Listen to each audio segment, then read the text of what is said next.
It's a Friday morning. That means we talk to Bob Pollock from the Extension Service. You can give Bob a call at 479-1160 if you'd like to ask him your questions about lawns and gardens and such, and snow on April the 10th. Bob, good morning. Good morning. Our conversation brought to you by Marcus and Mack, a law firm representing injured people. This is not what I want, Bob. Here, at a couple of days after I mow for the first time, I've got a snowstorm happening. Yeah, here we go. The checks and balances have arrived. Here comes winter. we were, as far as fruit trees are concerned, apple trees in particular, this week they were indicating that we were about 38% ahead of where we were last year on the same date. So now we're going to maybe slow that down a bit. Take a blow, but it's not a freeze, and that's a big difference, isn't it? It is. Very big difference. Yeah. Okay. Well, what are those differences? When we get a snow like this, we should be able to shake it off, literally, because it's going to get warm again pretty quickly. But with the freeze, that's when you have ice coating the limbs and the branches, right? Yes. And those will knock down the blossoms. Well, it could, depending on the length of time, how cold it gets, for how long. All factors in, and the exact stage of growth. So if plants are in full bloom, for instance, now you take daffodils, which are out, forsythia, which are out. Those tend to be tougher plants, so they may come right through this, and you won't see much of a change in them. Yeah. And then other things, for example, if peaches were blooming, that length of time that we're at or below freezing, and then how long that lasts will indicate whether those blossoms are killed or not. And the other thing, usually we have our worst effects when the sky is clear, on those clear nights with no wind moving. Those are when we really get a lot of our worst effects as far as freezes go. Having said that, clearing skies tonight with a low of 30. Yeah. Yep. So do people want to cover things up when you have that, if you have something growing? There's still not a lot of things out yet. And the things that are out are pretty much able to handle it, especially if we stay at 30. Now, if you start dipping down into the 20s, then you may have a few perennials that are peaking up, that, like bleeding hearts is an example there, where those might be just a little bit tender enough that you might tuck them a little bit, throw some straw or maybe some branches over there that you've clipped off other things, just to give them a little bit of insulation. Yeah. What about those tulips that are about to burst open? Yeah, they should be fine. Okay. It would take a really hard freeze to get most of those bulbs. They're pretty tough. Okay. One of the things I wanted to ask you about today, and we talk about this every year at this time, is that initial mowing of your lawn. And, some of that grass is going to be really, really high. We talked about this last week because of fertilizer or whatever it happens to be. You'll get areas with really, really high bushy grass. And we've talked before about when you cut that, you don't want to get down to the point where you're getting down to the yellow. You want to be pretty judicious in the way that you trim, right? Yes, we don't want to take more than a quarter to a third of that leaf surface off at any one time.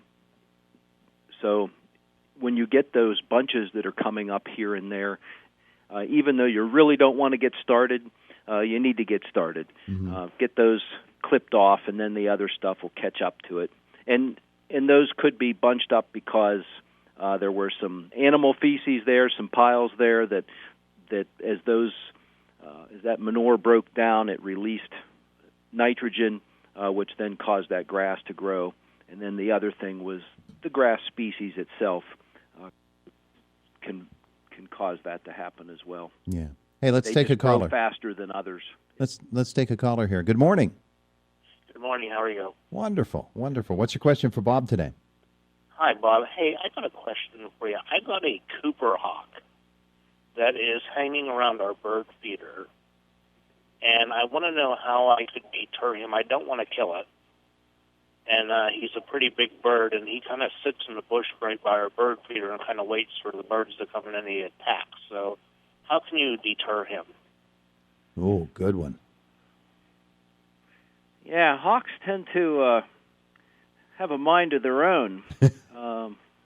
So you need something bigger than them that they're afraid of to kind of shoo them out of the area, which could be a little bit challenging. You might just have to let that one run its course.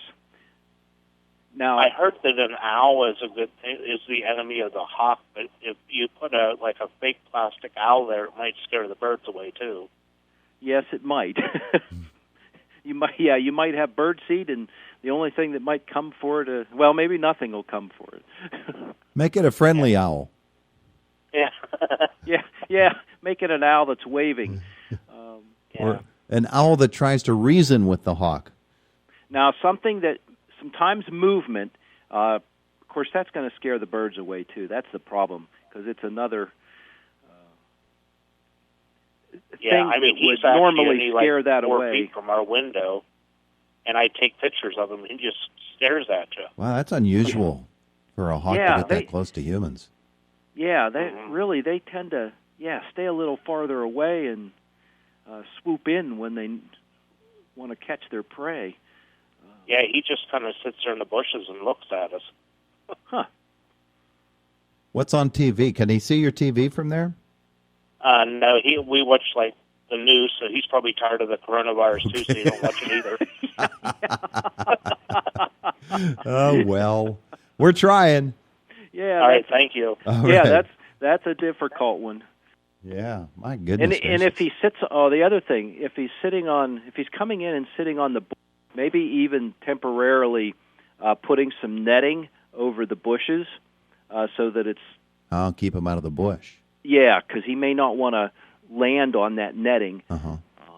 And it could even be something. Well, it could even be chicken wire too. Even a piece of chicken wire that may deter them. At least keep them a little bit farther away too. Yeah, my son this week was working at a place in Katanning, in an office, and a pigeon smacked into the glass door, and was laying there on the sidewalk, and a hawk swooped down out of nowhere and grabbed the dumb thing and took off with it. Well, that's not the typical hunting ground for a hawk, is in the middle of a town, but there it was. No. Yeah. Well, hey, they go where they can need to find food. Yeah, this pigeon wasn't that's fighting downtown. back. It's unbelievable. Okay, so they're hawk talk. Speaking about birds, this, of course, is the time of year too when birds are trying to nest.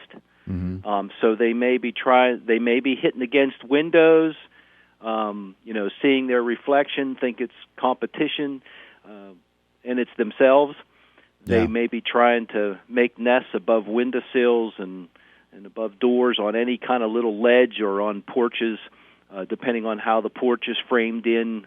Sometimes the pillars, there'll be a flat spot on the pillar up at the top where it meets the roof line. So really what we need to do is just put something up there that will keep them from being able to land on there. So just a little piece of board that you can lean up there at an angle, anything like that, to just cover up that flat surface so they can't come in there and start to lay their nesting materials and make a nest. Yeah, we have a bird feeder. Unless, of course, you want it to do that. Well, we've got a bird feeder on our patio right outside the picture window where I'm working on my computer, and cardinals have come in and they've sort of taken over. They're bullying all the smaller birds, but one of them smacked into the picture window yesterday, so there you go.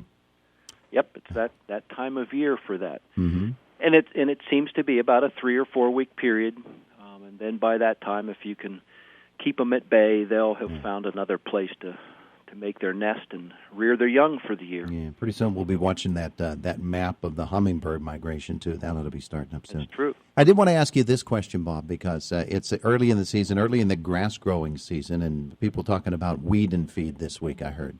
Is the fall the best time for weed and feed, or is this the time to do that?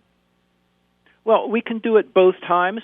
Usually late summer into early fall, we can get better control, especially of some of those perennial weeds, because the top may die back, but they will overwinter, and then the crown or base of that plant will send up new shoots in the spring. And so when that plant's trying to put energy reserves back down into the root system for the winter, we get better translocation movement of those materials down into the plant, and we get a better kill on the whole entire plant. In the spring, the opposite's happening. So all these perennial plants, whether it's desirable ones or undesirable ones, have all that energy stored in the root system, and now are using that energy to push up new growth. So you don't usually get as good a control in the spring. You can still kind of knock it back, but because they're not photosynthesizing a lot at this point yet. They're just trying to open up buds, push out new growth. There's not a lot of movement back down into the root system. So that's why we get better control late summer, early fall, and not as good. You'll see them come back more often in the spring. Hey, real quickly, we've got another caller. Let's see if we can get him on. Okay. Good morning. Morning. What can we do for you? Well, I have moss taking over my yard. I'd like to know the answer. Moss in the yard, Bob. Yes. So moss does not root. It just grows on top of the surface. So really the first step is to kind of look at the conditions that you have. And you might have, if your landscape has been well established, say you have larger trees or larger shrubs that cast a lot of shade, just the shade factor alone can cause that to. What happens is if you've had lawn there, and it can even be with ground covers too, you get too much shading, and so those other plants need more sun, and so they kind of gradually fade out. And you may have had, good coverage of grass there over the years, but as plants mature, they cast more shade for a longer period of time, and the grass dies out because it needs more sunlight. And so as that happens, then other things creep in. And then if we get compaction, anything that causes that desirable plant to not have the growing conditions it needs. So with the lawn, it could be lack of sun, too much moisture, compaction, combination of all those, low fertility, low pH. So anything that causes the plant you want to have growing there not to do as well, that can allow that moss to creep in. All you have to do, you rake it off, it'll come right up, but we really need to address what's actually causing the problem if we want to reestablish turf in there, for example. Okay. All right, very good. Anything else we need to make sure folks know about with this cold weather and with the start of spring? Yeah, we just have to hang in there and adapt as we go, like we are every day now, for other reasons. And this too shall pass, and we'll go from there. A lot of things are just coming out, so we're early yet. I think we have that. We want to get in the ground. We want to work it. We want to get things planted, and sometimes we just have to take a look at the calendar, realize that this is still early April. We have a ways to go yet, so we just need to kind of be cautious and not jump the gun too much. Well, we're anxious to get going. Bob, thanks so much for spending some time with us today. You're very welcome. Have a great day. You too. It is the voice of Indiana County, WCCS, AM 1160, 101.1 FM, 101.1 FM, 101.